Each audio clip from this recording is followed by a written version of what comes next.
Bien,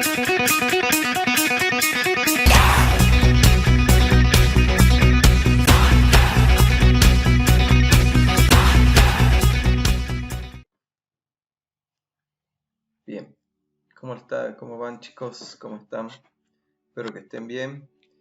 Le quise hacer este tutorial más que todo para tener un contacto de esta manera con ustedes, ya que no podemos estar en clase, y en especial, digamos, porque el próximo tema que estamos por realizar se llama reducción de diagrama de bloque. Voy a enviar unos trabajos prácticos para que ustedes lo puedan resolver, y a modo de una clase virtual voy a explicar los temas, y posteriormente le voy a dejar un video con un ejemplo de cómo se resuelven las actividades que les voy a dejar en el práctico. Bueno, comencemos.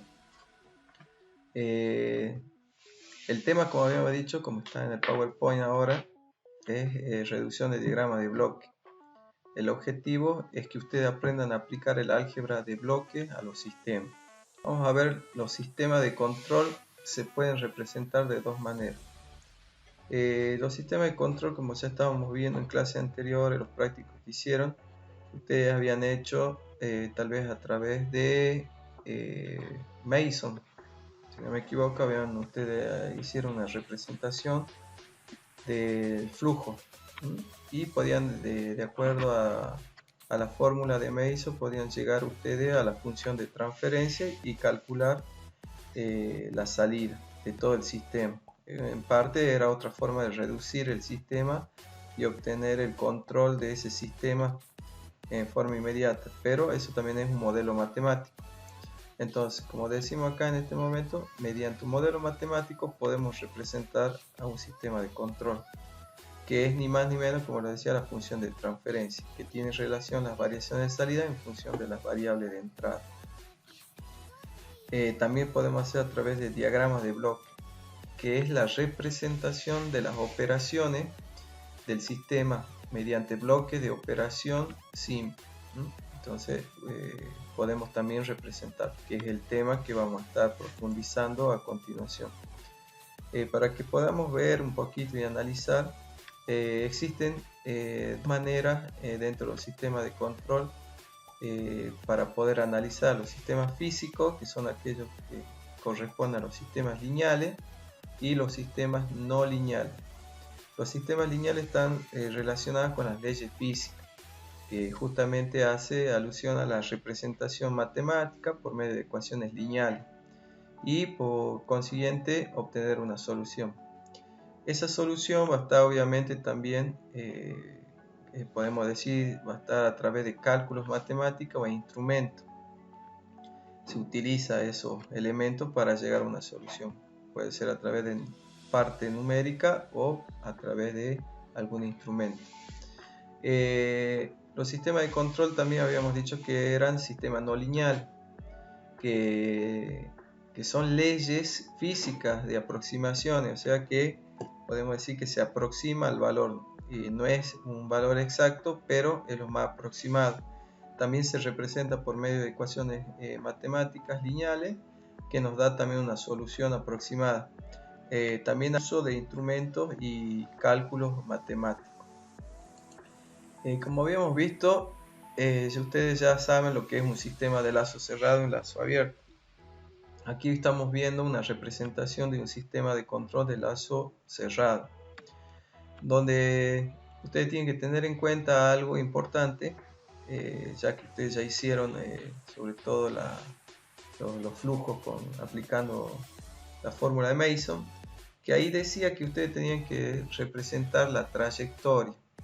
Entre esas, la trayectoria está representada por esta línea que está acá con flechas, y que tiene una entrada y que tiene una salida.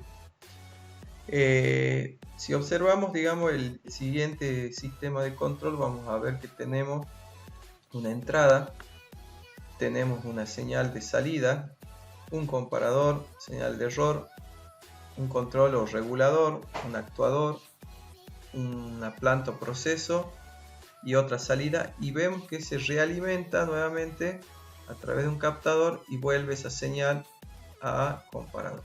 Bueno, Vamos a analizarlo detenidamente.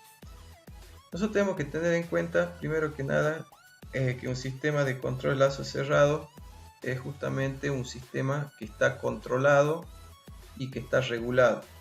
No es lo mismo así que un sistema de lazo abierto que no tiene un control directo, sino que tiene un control manual, podríamos decir, o que alguien lo tiene que realizar, ¿sí? De forma manual. En este caso podríamos decir que es de forma automática, y de esa manera el sistema solo se tiene que regular automáticamente. En la entrada tenemos nosotros una señal. Esa señal entra en un comparador o sumador. El comparador lo que tiene es que hace sumas y restas de señales. Esa señal, si es una señal de error, va a enviar a un diagrama de bloque que se llama controlador o regulador, que este controlador regulador puede ser algún elemento que se encargue de hacer dicho control. Una vez que tiene el control o el regulador, va a dar como resultado una variable de salida regulada que va a ingresar a un actuador, o sea que una vez que se realizó la regulación, va a haber un elemento que va a realizar una acción, y esa acción va a producir un proceso. Ese proceso o planta va a dar una señal de salida, pero esa señal de salida, antes de que llegue a la salida, como bien se dice, esa señal va a ser nuevamente captada por un sensor, captador o algún elemento que se encargue de hacer la captura o realimentación, que la conocemos, hacia la entrada, o sea, hacia el comparador. Esta señal va a ser una señal que se va a medir y se va a comparar las señales que tuvimos en un principio, la señal de entrada, que va a ser una señal de referencia que tuvimos, una señal que ya está enviada desde la salida, antes de enviarlo a que sea definitivo, digamos. Entonces eso se compara, se suma o se resta y nuevamente vuelve a ingresar al sistema hasta llegar a valor deseado en la salida. Una vez que se alcanzó el valor de referencia, el sistema automáticamente envía la señal final, podríamos decir. Bueno, ese es el funcionamiento o el principio que tenemos nosotros en este caso de un sistema de control de lazo cerrado. Vamos a ver un poquito ahora lo que era la función de transferencia, a qué nos referimos. Voy a buscarle el concepto y a ver si lo puedo encontrar y se lo pongo en la pantalla para que ustedes puedan leerlo también junto conmigo. Bueno, el concepto de la función de transferencia está definida solamente para los sistemas lineales, ¿sí? Que son invariantes en el tiempo, ¿sí? Acá dice monovariable y de parámetros concentrados. Entonces nosotros, nuestro análisis va a ser justamente en los sistemas lineales, ¿sí? Ese va a ser nuestro estudio que vamos a estar realizando a continuación. La función de transferencia en un sistema está descrito mediante una ecuación diferencial lineal o invariable en el tiempo. Se define en el dominio de Laplace. Nosotros vamos a ver los sistemas ahora en adelante, lo que se denomina dominio de Laplace, que es una ecuación diferencial, o sea que vamos a ver un poco de derivada, a eso se refiere. Cuando habla de ecuación diferencial, vamos a ver lo que desde el punto de vista matemático, ecuaciones con diferenciales, o sea, derivadas. Y vamos a analizar qué es Laplace, ¿sí? Bueno, vamos a ver de qué se trata cuando hablamos de Laplace. Entonces, vamos a pasar a la siguiente pantalla y vemos. Y podemos definirlo a la transformada de Laplace como el cociente de la transformada de Laplace de la salida, o sea, esta salida o respuesta del sistema sobre la transformada de Laplace de la entrada, ¿sí? Entonces, eso es lo que estamos diciendo, que todo este sistema que estamos viendo aquí se puede expresar desde la función de transferencia como la salida sobre la entrada. Pero acá vamos a ver algo que anteriormente estábamos hablando, que la definición nos decía que la función de transferencia es un sistema lineal invariable en el tiempo. O sea, ¿qué quiere decir eso? Que tiene un dominio temporal. O sea que en el tiempo va a ir modificándose o transformándose. Por eso es invariable, es decir, que no es que es algo que se mantiene constante. Por lo tanto, para realizar el análisis es un poco complicado cuando está en el dominio temporal. Es por eso que vamos a utilizar lo que se llama la transformada de Laplace. La transformada de Laplace lo que hace es desde el punto, podremos decir que mantiene constante o complejo el sistema. Y desde la parte matemática podemos realizar su análisis. En este caso, vemos anteriormente que la entrada se representa con una letra E minúscula y una letra T minúscula, y la salida una S minúscula y una T minúscula. Cuando nosotros empezamos a aplicar la transformada de Laplace, vemos que el mismo diagrama de bloque que decía se llamaba sistema en el anterior, ahora se llama GDS, ¿sí? Es el reemplazo. Entonces, cuando ustedes vean GDS, estamos hablando de un sistema. Y en la entrada, con la letra E mayúscula y S, ya cambia. En este caso cambia. La letra E minúscula es para representar dominios temporales, y con letras mayúsculas es para representar dominios complejos, en este caso de Laplace. La función de transferencia en Laplace dice que la salida del sistema va a estar dividido sobre la entrada. Por eso se dice que un sistema, una función de transferencia es la transformada de Laplace de la salida del sistema dividido la transformada de Laplace de la entrada. Y acá lo vemos matemáticamente representado. El primero, con la letra T, representa al dominio temporal, y el que está al lado representa el dominio complejo. Esa es una forma, así se representa un sistema en cualquiera de los dos dominios, sea en Laplace o sea en el dominio temporal, ¿sí? Una función lineal. Bien, a continuación vamos a ver que la función de transferencia viene dada por dos ecuaciones, en realidad, dos polinomios.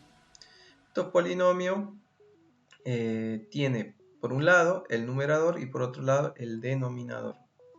En el numerador tenemos un polinomio, ¿sí? Puede ser cualquier polinomio que va a ir decreciendo en su especie número. Ese es, en este caso, parte, digamos, del complejo de Laplace, que va a ir decreciendo, ¿sí? Ese podríamos decir sistema, y va a ir decreciendo. Entonces vamos a ir teniendo un polinomio de mayor a menor.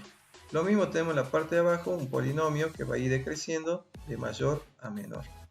Más adelante vamos a ver cómo estos polinomios en forma matemática lo podemos analizar.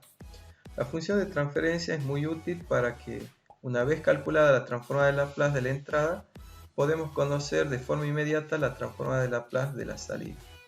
Y a su vez podemos ver la transformada inversa, que eso nos da como respuesta, una respuesta, digamos, en el tiempo del sistema. Veamos ahora, veamos un poquito qué son los polos y qué son los ceros. Ya hemos visto nosotros, como habíamos dicho, que la función característica o la transformada de Laplace está dada por el numerador y el denominador. En el numerador tenemos los ceros y en el denominador tenemos los polos. Es por eso que la función característica se iguala. Por ejemplo, hemos agarrado acá un polinomio que era el del denominador y lo igualamos a 0. A esta igualación, cuando tomamos un polinomio, le llamamos ecuación característica del sistema. Obviamente esto nos va a dar como resultado unas raíces. Esas raíces nos va a dar justamente lo que se llama los polos de la función. En matemáticas se denomina polo de función. Seguramente ustedes vieron lo que es la ecuación cuadrática en matemática. No sé si ya lo vieron. y si no lo vieron, analicen. Y ahí ven ustedes las raíces, que muchas veces dan raíces enteras o a veces pueden dar raíces complejas. En este caso nosotros únicamente vamos a ver las raíces enteras, no vamos a ver las complejas. Bueno, esto es para que lo tengan en cuenta. Dice que se puede demostrar que para que un sistema sea físicamente realizable, el número de polos debe ser mayor o menor o igual que el número de cero. ¿Sí? En conclusión, digamos, cualquier número en una fracción que se divida por cero es inexistente, no se puede resolver. Bien, lo que estamos por hacer nosotros es analizar la estabilidad del sistema. O sea, nosotros tenemos un sistema de control y lo que a nosotros nos interesa saber por medio de estos cálculos y por medio de la transforma de Laplace es si el sistema es estable o inestable. ¿Sí? Una forma rápida y precisa. Decimos que un sistema es estable porque va a permanecer en reposo o no, y puede ser que exista una fuente externa. ¿Sí? El sistema de control puede estar estable si nos situamos. Esto que ustedes están viendo acá es el plano de Laplace, ¿sí? El semiplano de Laplace, donde es un plano donde tenemos 4 cuadrantes, igual que en matemática. En el primero tenemos que la función, si se encuentra ubicado en la parte derecha, decimos que el sistema es inestable. Si se encuentra en la parte izquierda, es estable. Y tenemos inestables, digamos, un sistema va a ser inestable en los reales positivos o puede ser estable en los reales negativos. Eso va a depender de los cuadrantes donde se encuentre ubicado el sistema.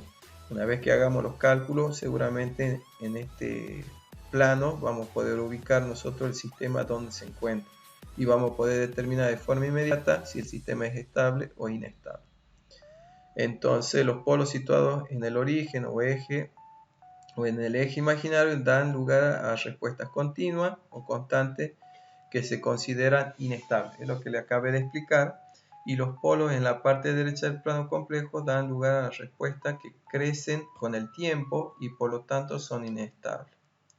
Se dice que un sistema de control es estable cuando aplicando a su entrada una señal delta, a la salida aparece una señal decreciente en el tiempo que se hace cero cuando el tiempo tiende a infinito.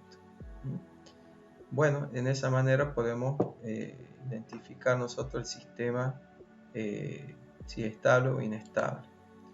Luego acá tenemos un gráfico que después ustedes traten de verlo, analizarlo, pero no es ni más ni menos que cómo es el comportamiento de una señal y cómo son sus partes. Digamos, en el caso en el punto 1, acá vemos un grafiquito, dice número 1, se llama, cuando tiene ese tipo de gráfica, se llama, y que va de mayor a menor, que va decreciendo, se llama amortiguamiento exponencial. El número 2, en la parte de acá abajo, es sinusoidal amortiguada exponencialmente. El 3, acá, ustedes pueden ver en esa parte, el punto 3 dice que esa señal se mantiene constante, o sea, los picos donde está esta frecuencia son constantes. Después el punto 4, en la parte de abajo, es sinusoidal de amplitud constante. El 5, en este caso, es un incremento exponencial que va de menor a mayor, o sea que va creciendo. El 6 es sinusoide incrementada exponencialmente, ¿sí? O sea que también a medida que la amplitud y la frecuencia va creciendo, por lo tanto también la parte del semiciclo también va a ir aumentando. Pasemos a otra cosa y veamos. Los análisis en este caso que podemos tener son de dos tipos. Podemos tener respuestas transitorias y respuestas permanentes. Como resultado, obviamente, después de una regulación que se haga en el sistema. La respuesta permanente es la que ofrece un sistema en el momento que sus variables se han estabilizado y presenta un valor nominal de funcionamiento. En sí, conclusión, podemos decir que decimos que una respuesta es permanente cuando ya se ha estabilizado el sistema.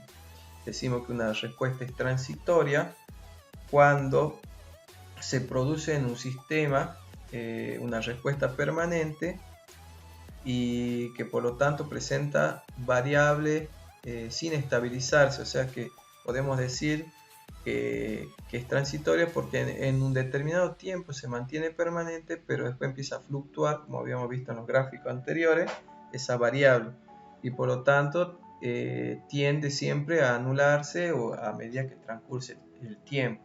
La respuesta transitoria no debe ser ni brusca ni muy alta. Entonces, eso nos va a dar una idea, digamos, de estabilidad y rapidez del sistema, y vamos a poder obtener una respuesta de cómo se está comportando ese tipo de sistema que estamos analizando. También, bueno, vemos lo que se llama la función de escalón unitario, donde tenemos una señal constante y, bueno, obviamente vamos a tener que tener en cuenta algunos parámetros, donde K, en este caso en la gráfica K, esto es como una señal, podríamos decir, binaria, no sé si ustedes se acuerdan, binario, donde tenemos K, en este caso sería RT, que es la respuesta en el tiempo, donde K, para que sea constante, el tiempo tiene que ser mayor o igual que 0. Y otra condición, si esta respuesta es igual a 0, el tiempo tiene que ser menor, ¿sí? Para que sea 0, tiene que el tiempo ser menor que 0. Bueno, en sí acá hay otras funciones, ¿sí? Donde decimos que la función de transferencia es igual a la salida del sistema sobre la entrada. Todo analizándolo desde el punto de vista de la transformada de Laplace, en donde decimos que la salida, o sea, CDS, la salida, va a ser igual al sistema por la transformada de Laplace de la entrada. Todo esto son relacionados a lo que hemos visto anteriormente de Laplace. Bien, después, bueno, tenemos los órdenes, los tipos de órdenes, ¿sí? Tenemos el primer grado, segundo grado, son los órdenes que vamos a tener de sistemas de control, que eso vamos a ir viendo más adelante. Vamos a profundizar ahora para realizar un análisis. Seguramente después más adelante vamos a ver un tema que se llama criterio de root o análisis de estabilidad, y ahí vamos a ver un poquito a qué se refieren con los tipos de sistemas de orden, ¿no?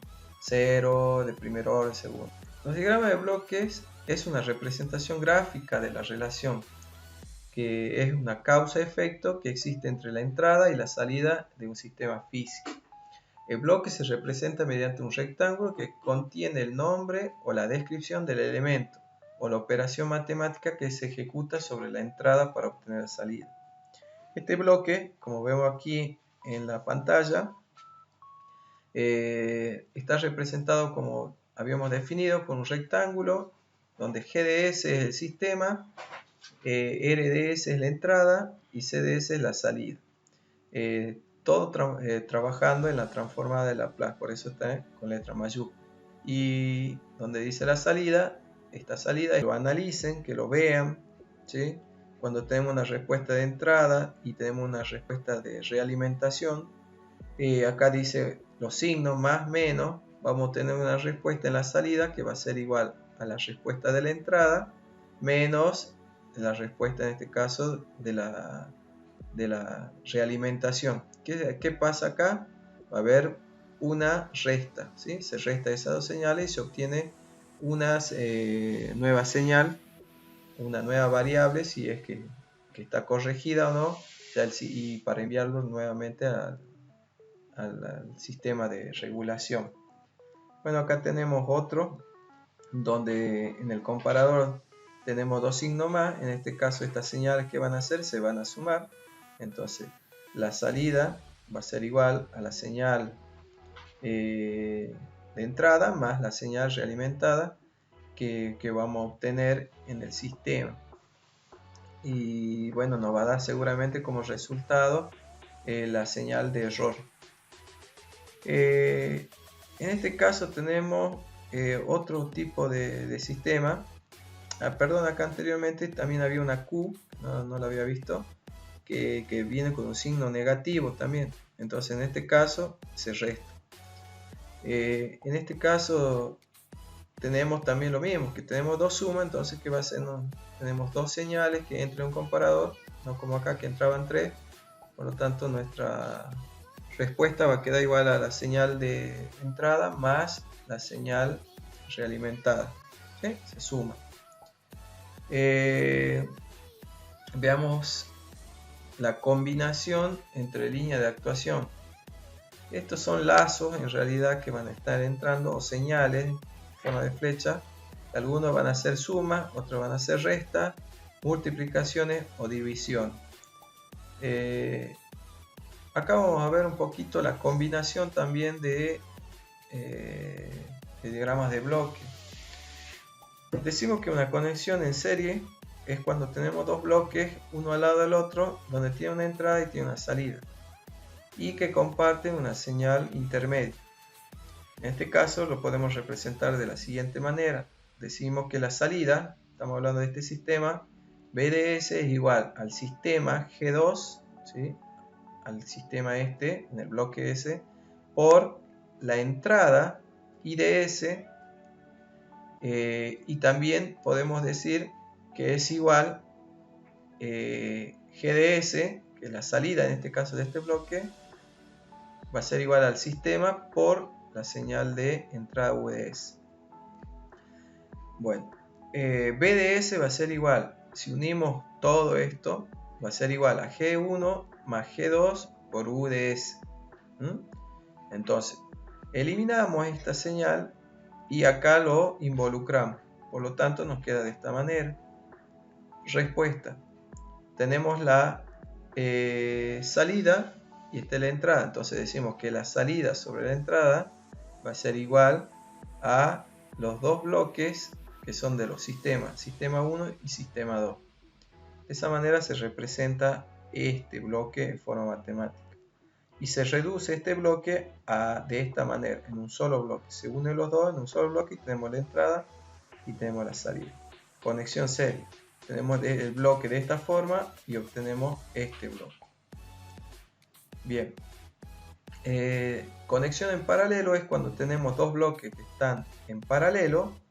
Tenemos un comparador a la derecha, por lo tanto sumamos esos dos bloques, decimos que G1 más G2 y decimos que tenemos la entrada UDS, que es la entrada, y BDS, que es la salida. De forma matemática nos quedaría G1 más G2, ¿sí? Donde tenemos la salida sobre la entrada. La conexión en anillo con realimentación directa, yo le llamo por ahí muchas veces una propiedad de realimentación directa, que es cuando tenemos un bloque de esta manera, GDS dividido 1 más GDS, tenemos una salida y tenemos una entrada. Y acá tenemos la representación gráfica de un diagrama de bloque que sería esto es igual a esto. Todo esto se redujo a esto. Entonces acá está un poquito la explicación. Me gustaría que igual lo observen, lo vean, lo analicen. Eso se lo dejo como tarea para que ustedes vean de dónde aparece esto. Acá está explicado. Y para que puedan ustedes ver, para que no se me haga tan largo el video más que todo. Sigamos. Acá hay otra conexión de realimentación que también representa otro tipo de propiedad que se llama propiedad de realimentación. En este caso dice a través de un segundo elemento. En este caso tenemos HDS. En el anterior no existía un sensor. Entonces todo este diagrama se puede reducir por propiedad del álgebra de bloque a esto, ¿sí? Entonces decimos que todo esto es igual a G dividido 1 más GDS por HDS. Lo mismo, acá está todo, se lo dejo como actividad, porque muchos van a decir, ¿cómo? ¿De dónde sale eso, profe? Bueno, acá está todo en forma matemática y ahí le explica sustituyendo cómo llegan a esto. Esto que ustedes están viendo ahí es lo que está acá. Bueno, ahí está matemáticamente explicando. Sigamos. Las transposiciones de ramificación y nudo. Bueno, acá es cuando tenemos una señal de entrada que ingresa a un bloque y la salida de ese bloque salen dos señales. ¿Cómo se puede sustituir esto? Entonces, o reemplazar de esta manera. Vamos a tener una señal de entrada donde la señal que tenemos de salida va a seguir siendo la misma, pero vamos a distribuir en este caso los dos en dos bloques, el mismo bloque, digamos, este GDS tiene que ser el mismo que estaba en la entrada. No es que yo pongo acá un solo bloque y después pongo otra cosa acá, no. Tiene que seguir siendo lo mismo. Este es equivalente a esto. O sea, no importa el orden, pero tiene que seguir siendo lo mismo. Y me tiene que seguir dando el resultado. Miren acá, la señal de salida B1 sobre DS es igual al bloque que tengo yo de entrada por la salida UDS, por la salida. Y acá lo mismo, ¿sí? B2 es igual al bloque de entrada sobre la salida. Mejor dicho, sí, por la entrada, perdón, ¿sí? Por la entrada. Y esto es lo mismo. Tengo la señal, en este caso UDS, tengo el mismo bloque, ¿ve? Y me da como resultado exactamente lo mismo que tengo acá. Acá igual que esto. ¿Ve? Acá lo que hizo se distribuye, ¿ve? Y no cambió nada, esto sigue siendo lo mismo. Lo mismo pasa abajo, con esta transposición sigue siendo lo mismo. Analícenlo ustedes, a medida que vayan haciendo ejercicio, se van a ir dando cuenta. Pasemos a la otra propiedad. En esta propiedad también hacemos lo mismo, cuando hay suma de dos señales y tenemos una salida del comparado otro bloque, se puede representar en forma equivalente a la suma de los bloques y obtener una salida desde el comparador. Una vez que sumaron esos dos señales de bloque, obtenemos una nueva. Es equivalente. Lo mismo pasa abajo, equivalencia. Voy a dejar un videito ahora a continuación para que ustedes lo vean y a modo de ejemplo ahí en el tutorial resuelvo un ejercicio aplicando el álgebra de bloque y de esta manera ustedes van a poder resolver. De todos modos, saben que cualquier duda que tengan me pueden consultar. Bueno chicos, eso es todo. Que tengan un buen día y seguramente nos estaremos viendo en otra clase virtual de esta manera.